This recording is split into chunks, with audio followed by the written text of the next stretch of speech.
আজকে আমরা পড়ছি সালোক সংশ্লেষের second part, light dependent and independent phase of photosynthesis, অর্থাৎ আলোক নির্ভর দশা এবং আলোক নিরপেক্ষ দশা, বা একে অন্ধকার দশা বা ডার্ক ফেজও বলা হয়। আলোক নির্ভর দশাটি ঘটে ক্লোরোপ্লাস্টের গ্রানায়, আর আলোক নিরপেক্ষ দশাটি ঘটে ক্লোরোপ্লাস্টের স্টোমায়। এবার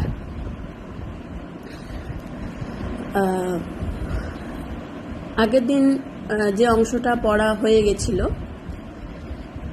এবার আমরা দেখব আলোক নির্ভর দশা। এই দশাকে মূলত দুটো ভাগে ভাগ করা হয়, যেটা বললাম আলোক নির্ভর দশা আর আলোক নিরপেক্ষ দশা।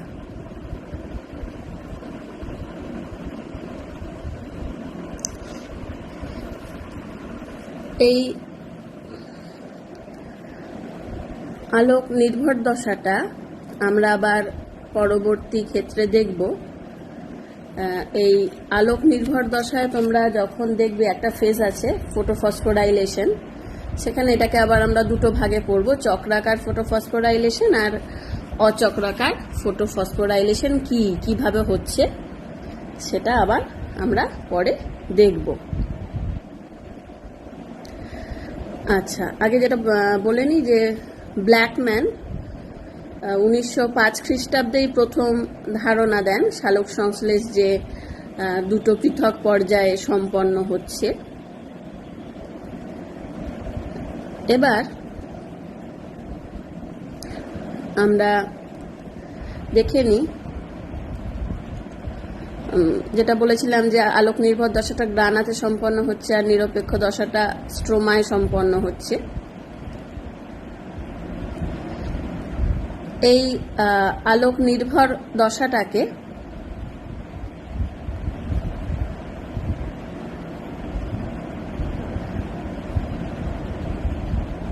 আমরা দেখে নেই কি কি উপাদান এক্ষেত্রে লাগছে। আলোক নির্ভর দশায় যে উপাদানগুলো লাগে সেটা অবশ্যই হচ্ছে জল, ক্লোরোফিল,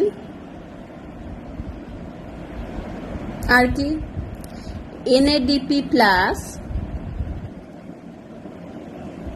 আর হচ্ছে ADP।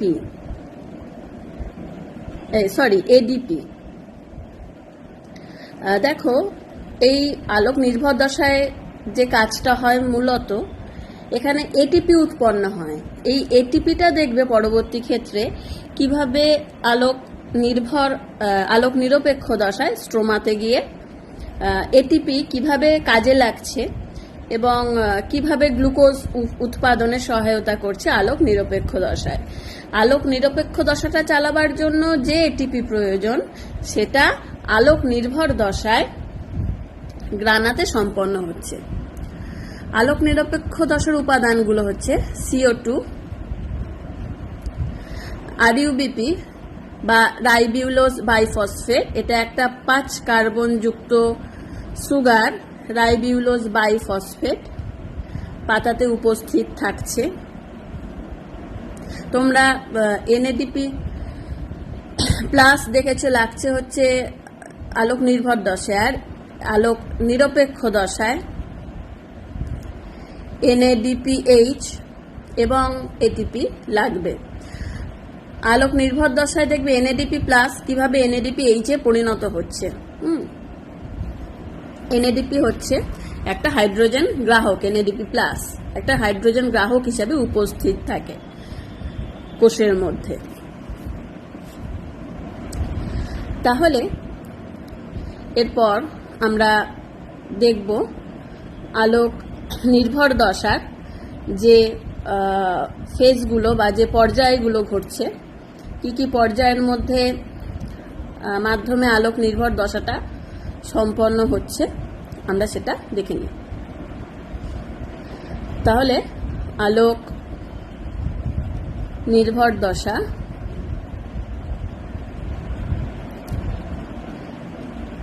যে ফেজগুলোর মধ্যে দিয়ে যাবে, প্রথমটাই হচ্ছে সূর্যালোকের আবদ্ধকরণ।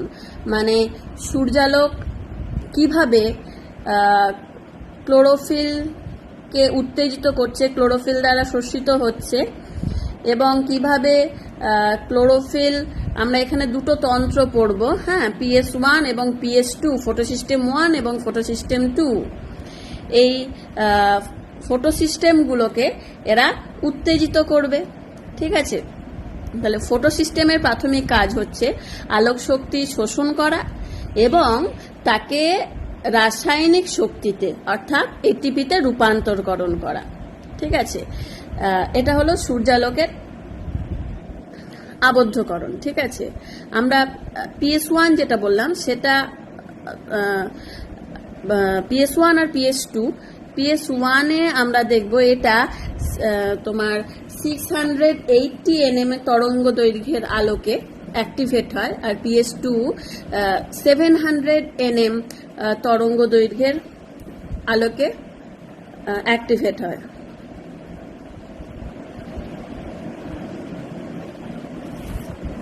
আচ্ছা, এবার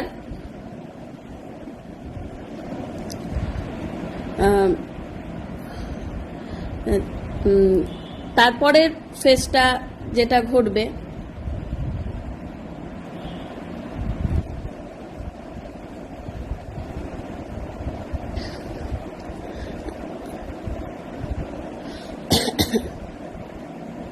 তাহলে আলোক শক্তি এটিপি মানে উৎপাদন করার প্রধান কাজ।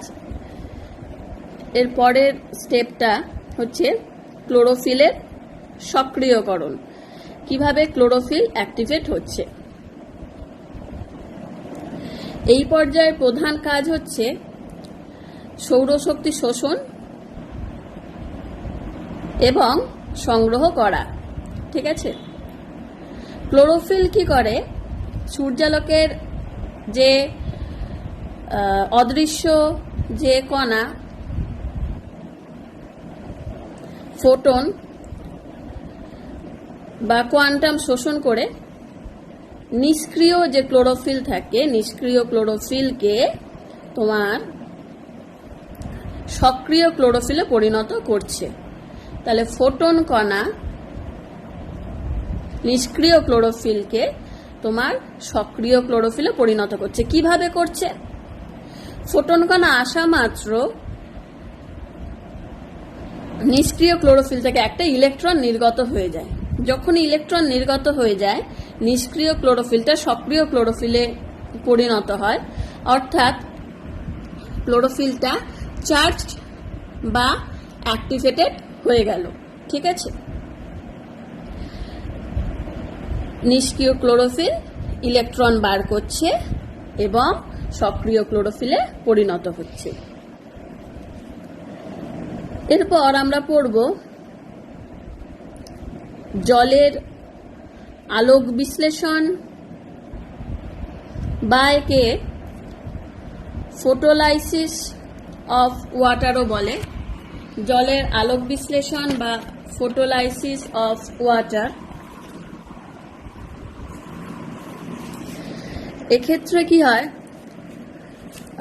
PS2 ফটোসিস্টেম 2 থেকে, যে তোমরা পরে দেখবে আমি যখন আলোক সংশ্লেষের আলোক বিক্রিয়াটা আমরা যখন রেখচিত্রের মাধ্যমে দেখব,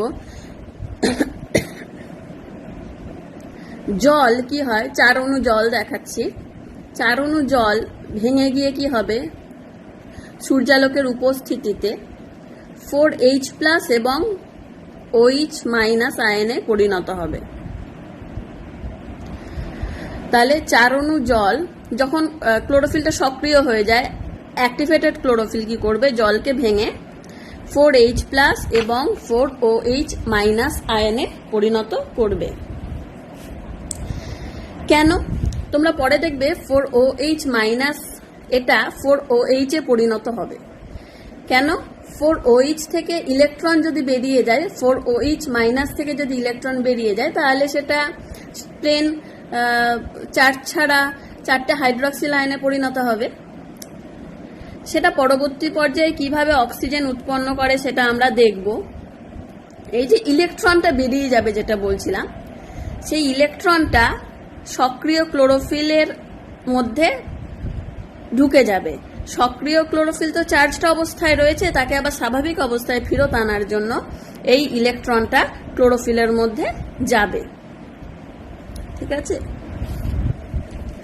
এরপর আমরা পড়ব 4 নম্বর স্টেজ, এনএডিপির বিজারণ। NADP nicotinamide adenine die nucleotide phosphate. Nicotinamide adenine die nucleotide phosphate এর বিজারণ। এটা কি একটা হাইড্রোজেন গ্রাহক। ঠিক আছে, যেটা কি করে, হাইড্রোজেন গ্রহণ করে এবং বিজারিত হয়। এনএডিপি প্লাসকেই কিন্তু হিল বিকারক বলা হয়। তাহলে এনএডিপি প্লাস কি করবে, যখনই মুক্ত হাইড্রোজেন পাবে সে হাইড্রোজেন আয়নকে গ্রহণ করবে। ঠিক আছে, এটাই হলো এনএডিপি চার্জ, এনএডিপি কাজ।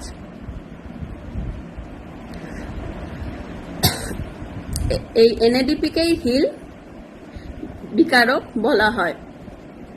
আমরা পরে হিল বিক্রিয়া কি কাকে বলে সেটা পরের কোনো ভিডিওতে আমি আবার বোঝাবো। তাহলে এনএডিপি প্লাসকে বলা হয় হচ্ছে হিল বিকারক।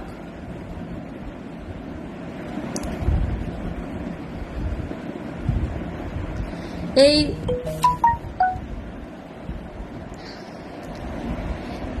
এনএডিপি প্লাস দুটো হাইড্রোজেন এবং দুটো ইলেকট্রন গ্রহণ করবে, 2H প্লাস এবং দুটো ইলেকট্রন গ্রহণ করবে, করে NADPH আর H প্লাসে পরিণত হবে। আমরা অন্ধকার দশাতে গিয়ে দেখব এই যে NADPH আর H প্লাস যেটা তৈরি হচ্ছে, এটা আমরা অন্ধকার দশাতে গিয়ে দেখতে পাবো যে এটা কি কাজে লাগছে। ঠিক আছে, আচ্ছা 5 নম্বর হচ্ছে অক্সিজেন উৎপাদন। অক্সিজেন কিভাবে উৎপন্ন হচ্ছে। তোমরা পড়েছিলে জলের জলের আলোক বিশ্লেষণে বা ফটোলিসিসে যে জল ভেঙে 4H প্লাস আর জল ভেঙে 4H প্লাস আর 4OH মাইনাস আয়নে পরিণত হচ্ছে। সেই যে 4OH মাইনাস আয়নটা, সেটা যদি ইলেকট্রন বার করে দেয় কি হবে, তোমার 4টে প্লেন OH এ পরিণত হবে আর ইলেকট্রনটা বার করে দেবে। এবার দেখো এই 4OH কে আমরা কিভাবে কি লিখতে পারি। 4OH কে আমরা 2H2O2 বা হাইড্রোজেন পারঅক্সাইড হিসাবে লিখতে পারি। দেখো 2H2O2 তে 4 অণু হাইড্রোজেন এবং 4 অণু অক্সিজেন আছে। এই 2H2O2 আবার 2 অণু জল এবং 1 অণু অক্সিজেনে পরিণত হবে। এইটা হলো অক্সিজেন উৎপাদন পদ্ধতিটা, কিভাবে পাতা অক্সিজেন উৎপন্ন করছে এবং যে বিপাকীয় জল সেটা দেহে শোষিত হবে। 6 নম্বর পয়েন্ট হচ্ছে ফটোফসফোরাইলেশন।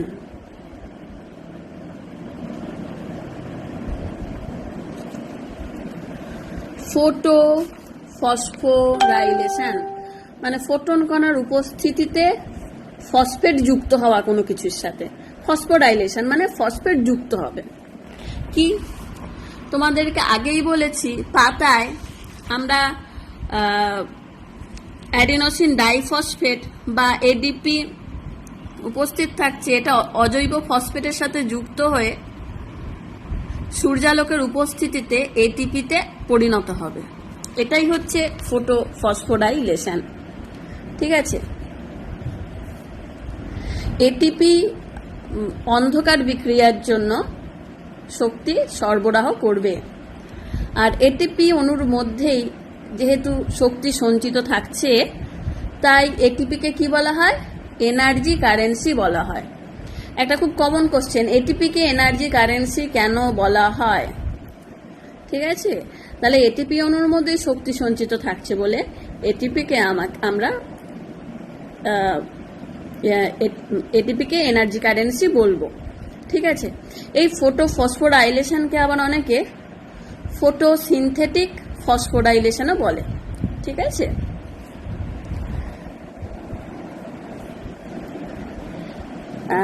এরপর আমরা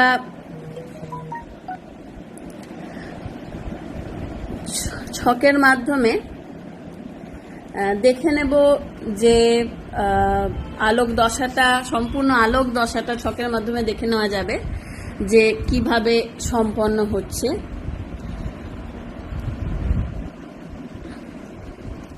আমরা যখন চার্টটা দেখব তখন দেখব যে এই সম্পূর্ণ আলোক বিক্রিয়াটা দুটো পথের মাধ্যমে সম্পন্ন হয়।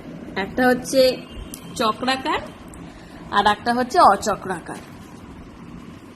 হ্যাঁ, তো বিজ্ঞানী ব্ল্যাকম্যান প্রথম বলেছিলাম যে দুটো দশায় সম্পন্ন হয় আলোক নির্ভর দশাটা।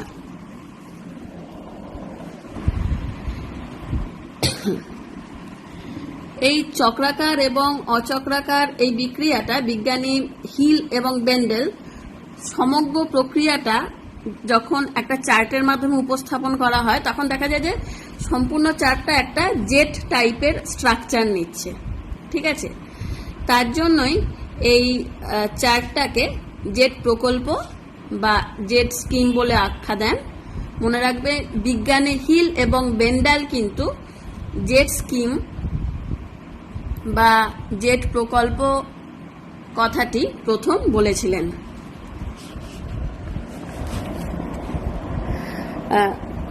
তোমাদের বলেছিলাম ফটো সিস্টেম 1 এবং ফটো সিস্টেম 2 দুটো ফটো সিস্টেম রয়েছে।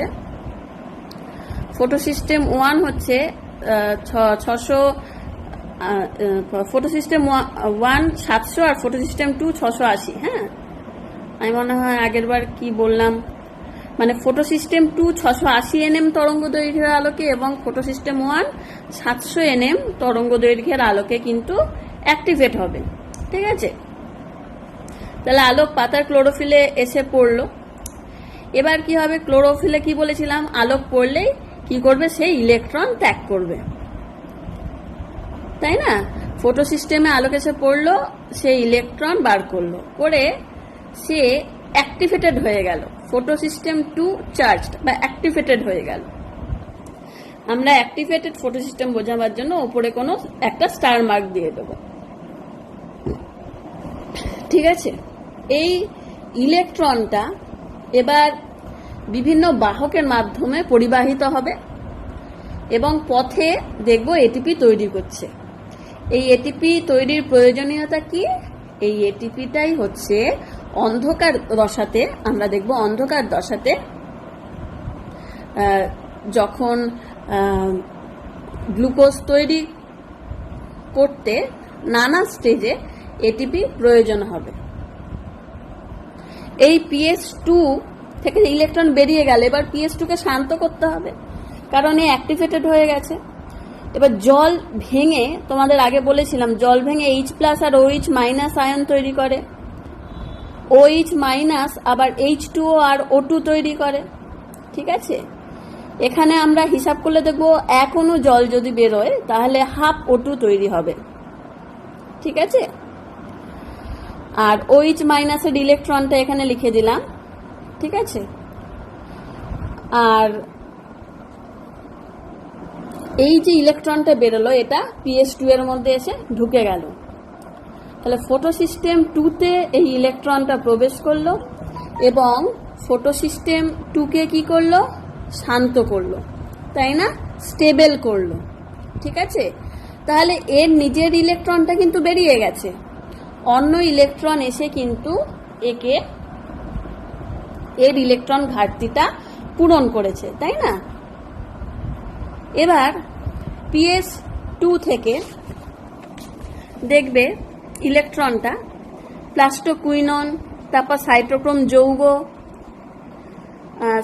যৌগকে আমি CYT লিখে দেখাচ্ছি, সাইটোক্রোম, এবং তারপর প্লাস্টোসায়ানিন, এই নানা বাহকের মাধ্যমে প্রত্যেকটা স্টেজে প্রত্যেকটা অ্যারোতে কিন্তু ইলেকট্রন লিখে দেবে, ঠিক আছে? প্রত্যেকটা স্টেপে ওরা ইলেকট্রনটা পরিবাহিত হবে এবং সাইটোক্রোম যৌগ সেখানে কিন্তু তারা একটা ATP তৈরি করবে। এখন ইলেকট্রন পরিবহনটা দেখে নিই। এবার একইভাবে PS1 এসেও আলোক পড়ছে। PS1 থেকে ইলেকট্রন নির্গত হয়ে PS1 কে কি করবে? অ্যাক্টিভেট করবে। তাহলে উপরে PS1 অ্যাক্টিভ করে দিই। অ্যাক্টিভ করতে গেলে একটা স্টার মার্ক দেব বলেছি, ঠিক আছে? এই অ্যাক্টিভ ফটোসিস্টেম 1 কি করবে? ইলেকট্রনটা নানা পথে ঘোরাবে এবং PS1 থেকে বেরোনো ইলেকট্রন আবার আমরা দেখব PS1-এই ফেরত আসছে। এই ইলেকট্রনটা দেখবে FD বা ফেরেডক্সিন, FD এবং FD থেকে ইলেকট্রনকে আমরা বার করব। এই FD থেকে আবার ইলেকট্রন বেরোবে বাহকের মাধ্যমে, FD বাহকের মাধ্যমে বেরিয়ে এসে কি হবে? যে NADP+ ছিল না, সেই NADP+ কে কিন্তু একটি ইলেকট্রন এসে চার্জহীন NADP তে পরিণত করবে। NADP+টা এখানে এসে কিন্তু প্লেন NADP তে পরিণত হবে। এই NADP তে পরিণত হলো, দুটো ইলেকট্রনের মধ্যে থেকে একটি ইলেকট্রন কিন্তু NADP+ কে NADP তে পরিণত করলো। আর এখানে 2H+ যেটা আছে, এই 2H+ NADP এর কাছে এসে পৌঁছলো। NADP হাইড্রোজেন গ্রাহক, আগেই বলেছিলাম। তাহলে দু অণু NADPর সাথে দুটো হাইড্রোজেন অণু যুক্ত হবে এবং তৈরি করবে NADPH প্লাস H+, ঠিক আছে? NADPH আর H+ এ পরিণত হবে। আবার ইলেকট্রনটা এখানে NADPH আর H+ তৈরি হচ্ছে, আর ফেরেডক্সিন থেকে যে ইলেকট্রনটা আমরা বেরিয়েছে দেখাচ্ছিলাম, এই ফেরেডক্সিন থেকে ইলেকট্রনটা আবার তোমার সাইটোক্রোম যৌগ অবধি পৌঁছবে। তো ফেরেডক্সিন থেকে ইলেকট্রন কোথায় যাচ্ছে? আবার সাইটোক্রোমে গিয়ে পৌঁছচ্ছে। ফেরেডক্সিন থেকে ইলেকট্রনটা সাইটোক্রোমে গিয়ে পৌঁছবে।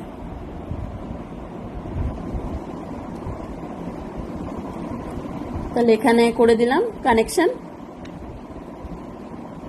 তাহলে দেখো সাইটোক্রোমে এলো, সাইটোক্রোম থেকে আবার বাহিত হয়ে প্লাস্টোসায়ানিন থেকে PS1, ইলেকট্রন ফেরেডক্সিন থেকে সাইটোক্রোম, আবার প্লাস্টোসায়ানিন, আবার PS1, এই অবধি ইলেকট্রনটা প্রবেশ করছে।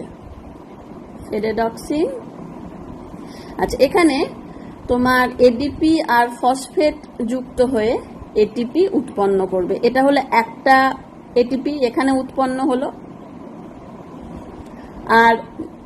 আর একটা ইলেকট্রন তোমার PS2 থেকে যখন আর একটা ATP PS2 থেকে যখন ইলেকট্রন বেরিয়েছিল, এই সাইটোক্রোম যৌগের এইখানে একটা ATP উৎপন্ন হবে, ঠিক আছে? এখানে একটা আমরা ADP থেকে ATP তৈরি দেখাবো। তাহলে এইভাবে আলোক নির্ভর দশায় মোট 2 অণু ATP উৎপন্ন হবে, ঠিক আছে? আলোক নির্ভর দশায় আমরা এইভাবে 2 অণু ATP উৎপন্ন হতে দেখব। আচ্ছা,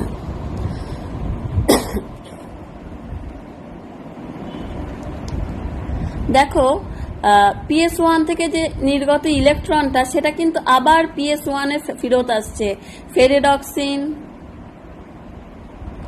সাইটোক্রোম এবং প্লাস্টোসায়ানিনের মাধ্যমে। আর PS2 থেকে ইলেকট্রনটা দেখো PS1 এ আসছে, আবার এই ইলেকট্রনটাই বাহিত হয়ে যাচ্ছে ফেরেডক্সিনে, সেখান থেকে আবার ইলেকট্রনটা বেরোচ্ছে, বেরিয়ে তোমার NADP প্লাসকে NADP-তে পরিণত করছে। তাহলে এই যে ইলেকট্রনটা বেরোলো PS2 থেকে, সে কিন্তু PS2-তে ফিরে আসেনি, সে বাহিত হয়ে গেছে। দেখো এখানেই যে ছকটা আসছে, তার জন্য আমরা এই পথটাকে অনাবর্তাকার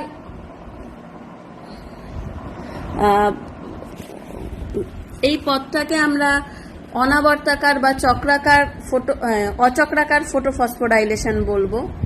আর PS1 থেকে বেরোনো ইলেকট্রনটা যেহেতু ডাইরেক্ট আবার PS1-এই ঢুকেছে, তার জন্য আমরা এই পথটাকে চক্রাকার বা আবর্তাকার ফটোফসফোরাইলেশন বলবো। ঠিক আছে, পরে আবার আমি এই একটা ছবি দিয়ে দেখিয়ে দিচ্ছি যে চক্রাকার ফটোফসফোরাইলেশনটা কিভাবে ঘটে। তাহলে এই অংশটা আমরা লিখে দেবো হচ্ছে চক্রাকার ফটোফসফোরাইলেশন। মনে রাখবে এই পথটা ফটোফসফোরাইলেশন এই কারণে, এখানে ATP উৎপন্ন হচ্ছে, এখানে 2 অণু ATP উৎপন্ন হচ্ছে। এইখানে একটা দেখো জেট স্কিমের ছবিটা ভালো করে দেওয়া রয়েছে, জেট প্রকল্পটা কিভাবে ইলেকট্রনগুলো বাহিত হচ্ছে। এটা চক্রাকার ফটোফসফোরাইলেশন, PS1 থেকে বেরোনো ইলেকট্রন আবার কিভাবে PS1-এ ফিরে আসছে। ঠিক আছে, দুটো ফোটন কণা PS1-কে অ্যাক্টিভেট করছে এবং দেখো 2 অণু ইলেকট্রন বাহিত হচ্ছে, ATP তৈরি করছে এবং আবার PS1-এই ফিরে আসছে। এবার পড়বো আমরা আলোক নিরপেক্ষ দশা। হ্যাঁ, আমরা আলোক নিরপেক্ষ দশা কোথায় ঘটে জানি? আলোক নিরপেক্ষ দশা হচ্ছে পাতার স্ট্রোমা অঞ্চলে ঘটে। ঠিক আছে, আলোক নিরপেক্ষ দশার মূল কাজ কি?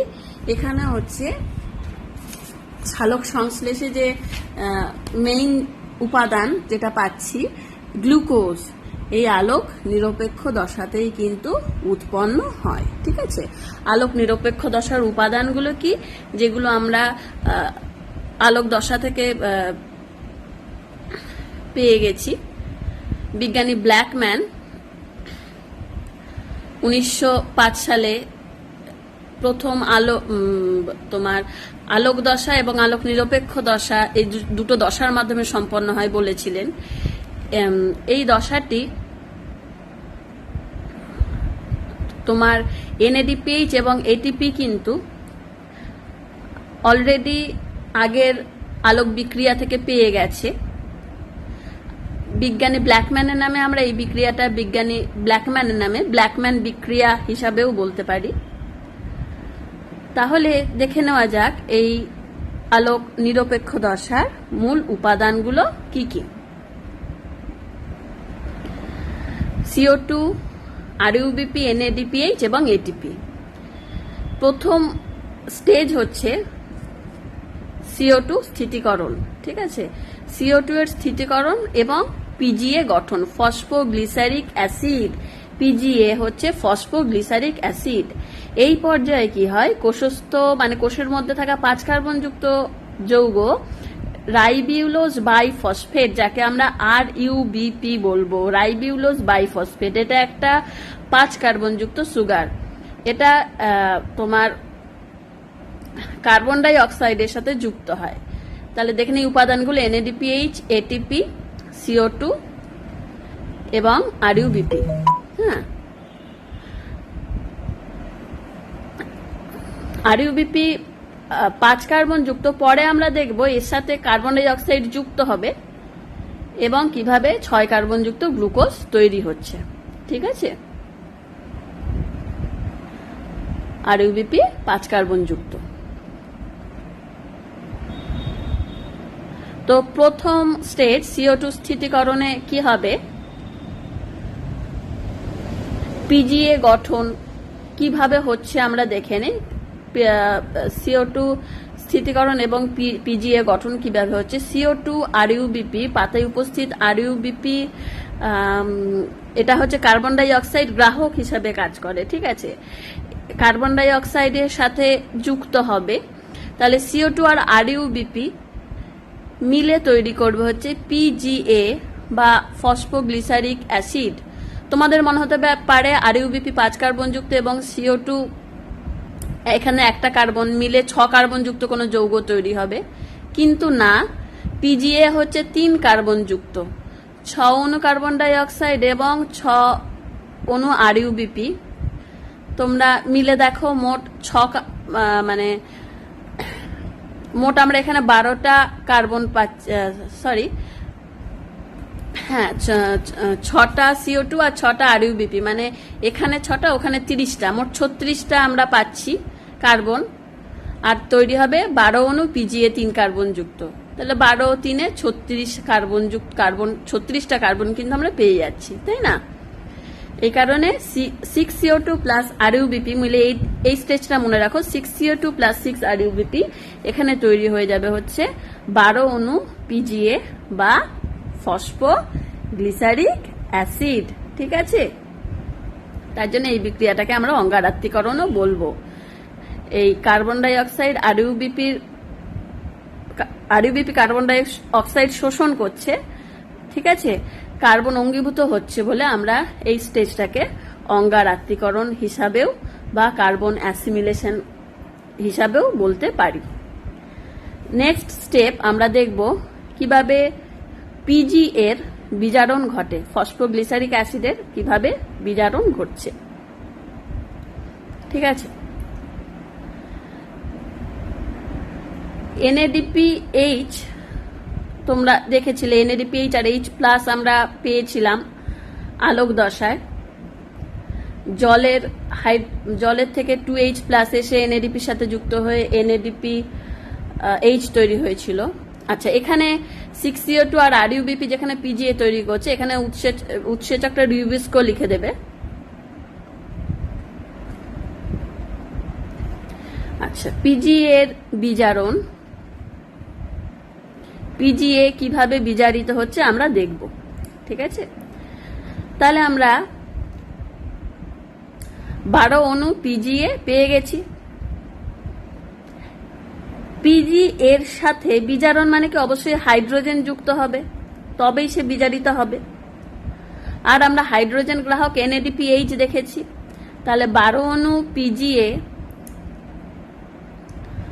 12 অণু ATP এবং NADPH এর সাথে যুক্ত হবে, তাহলে 12 অণু NADPH আর H+ হিসাবে থাকছে, আর ATP এর সাথে যুক্ত হবে।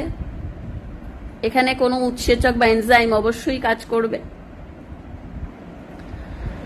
যুক্ত হয়ে তোমার তৈরি করবে 12 অণু PgALD, 12 অণু PgALD উৎপন্ন করবে এবং এখানে NADP+ আর ADP মুক্ত হবে, ঠিক আছে। 12 অণু PgALD তৈরি করবে, NADP+ আর ADP তৈরি হবে, ঠিক আছে। এই ADP যেটা তৈরি হয়ে পাতায় থাকবে, আবার পরে আলোক দশায় ATP তৈরি করবে, এই ADP থেকেই আবার ATP তৈরি হবে, ঠিক আছে। এই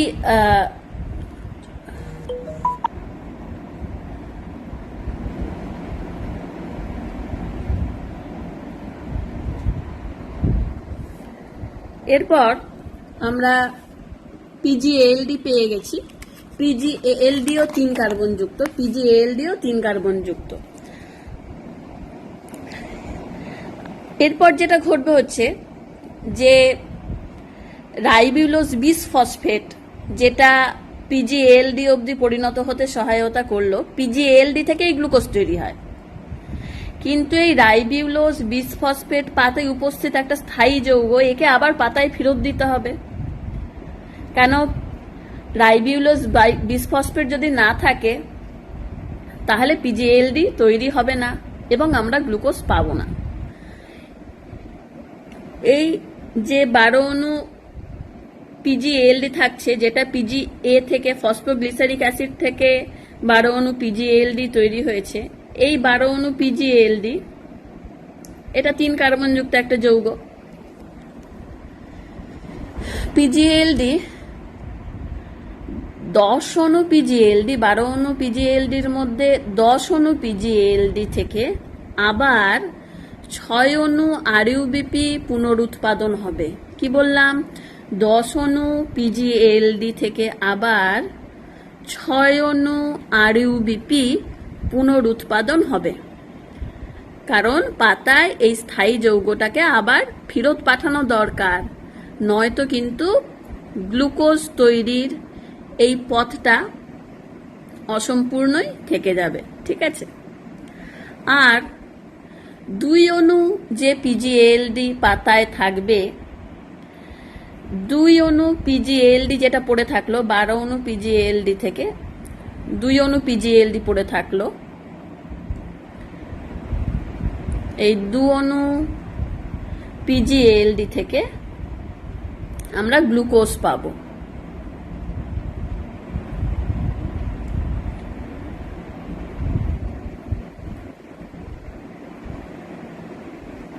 এখানে আমরা পেয়ে যাচ্ছি হচ্ছে গ্লুকোজ C6H12O6। ঠিক আছে?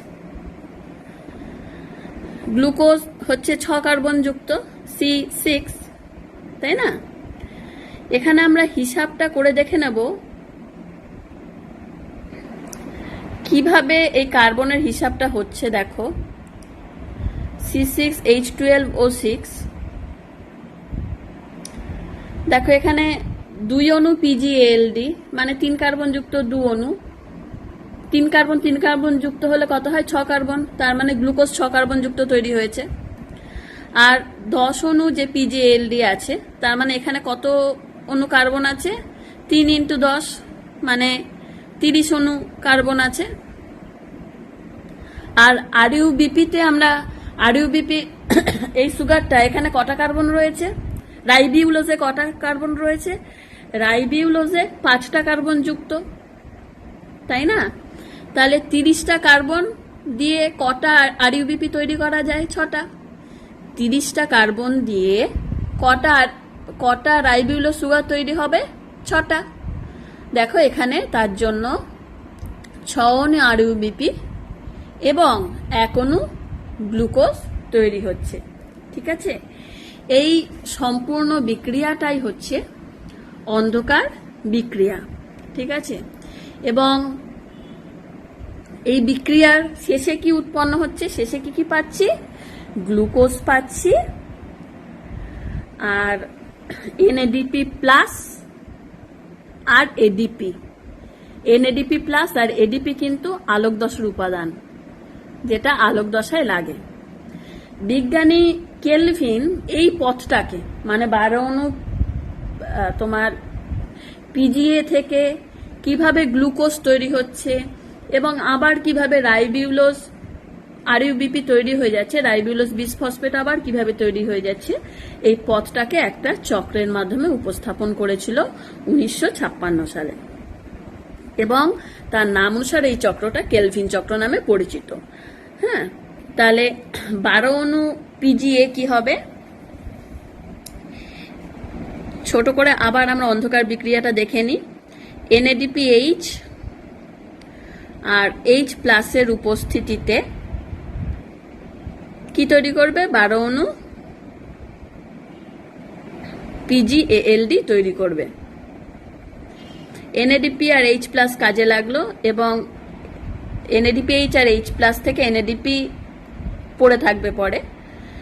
এখানে 12 অণু পিজিএলডি পেয়ে গেলাম। 12 অণু পিজিএলডি থেকে দেখব গ্লুকোজ কিভাবে তৈরি হয়।